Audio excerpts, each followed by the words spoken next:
वाहिगुरु जी का खालसा वाहिगुरु जी की फतेह। एक राजा के पास एक बहुत बड़ा किला था। इस किले के अंदर बड़े सुंदर बगीचे और लुभावने फुहारे थे। इसके भीतर बेशुमार रंग बिरंगे फूल, बड़े बड़े सुंदर घास के मैदान और फुटपाथ थे जो छोटी छोटी नदियों और झरने रूपी फुहारों से सुसज्जित थे। राजा की बाग अपनी सुंदरता के लिए उसकी सारी बादशाहत में मशहूर था, पर बहुत कम लोगों ने इसको देखा था। राजा ने अपने बहुत कम दोस्तों को उस बाग में आमंत्रित किया था। बाग उसके मित्रों को इतना लुभावना लगा कि वे कभी भी वहां से जाना नहीं चाहते थे। बहुत से लोग राजा के व्यक्तिगत बाग की झलक देखने को तरसते थे। अगर किसी खुशनसीब को वहां जाने का मौका मिलता तो वह कभी लौट कर वापस नहीं आता, वहीं का बाशिंदा बनकर रह जाता।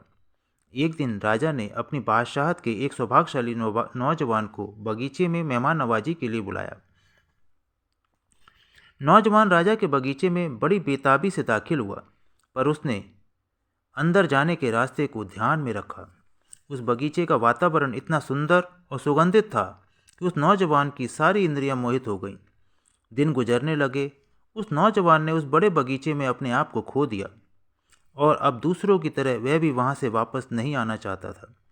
पर उसने अपने घर बैठे अपने दोस्तों के बारे में सोचा। वह उन्हें अपना खूबसूरत अनुभव बताना चाहता था, इसलिए उसने दाखिल होने के रास्ते को याद रखा और द्वार पर आ गया। जब उसने बगीचे का दरवाज़ा बंद देखा तो बाहर जाने का दूसरा रास्ता तलाशने लगा। आखिरकार वह एक ऊंची दीवार पर चढ़ गया। बाहर जाने का रास्ता ढूंढ निकाला। उसने एक रस्सी की सीढ़ी बनाई जिसको उसने दीवार के ऊपर बाहर की ओर फेंका। इस सीढ़ी के सहारे उतरकर वह नौजवान किले से बाहर आ गया। उसने घर जाकर दोस्तों को बताया कि वास्तव में उसने राजा के बगीचे को देखा है और उनके जाने का इंतजाम भी करके आया है। एक एक करके वह अपने दोस्तों को किले तक लाया और उस रस्सी की सीढ़ी के सहारे सबको बगीचे में उतार दिया। वे सब राजा के बागों को देखकर बहुत खुश हुए। इस प्रकार उसने सबके लिए बगीचे का रास्ता खोल दिया। उस नौजवान ने अपनी खुशी को सिर्फ अपने तक सीमित नहीं रखा, बल्कि उसने उस अनंत खुशी को सबके साथ बांटा। संत, महात्मा और अलौकिक रूहें उस नौजवान की तरह होती हैं।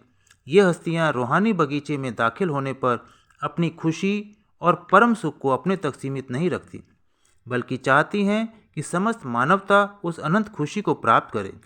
इस कार्य के लिए अपना समस्त जीवन समर्पित कर देते हैं। अगर हम प्रभु की रूहानी बगीचे में दाखिल होंगे तो पाएंगे कि प्रभु वहाँ हमारा इंतजार कर रहे हैं। वे हमें अपने प्यार से भर देंगे और अपने में अभेद कर लेंगे।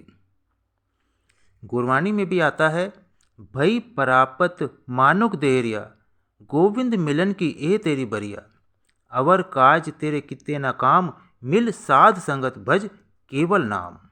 सतनाम श्री वाहिगुरु।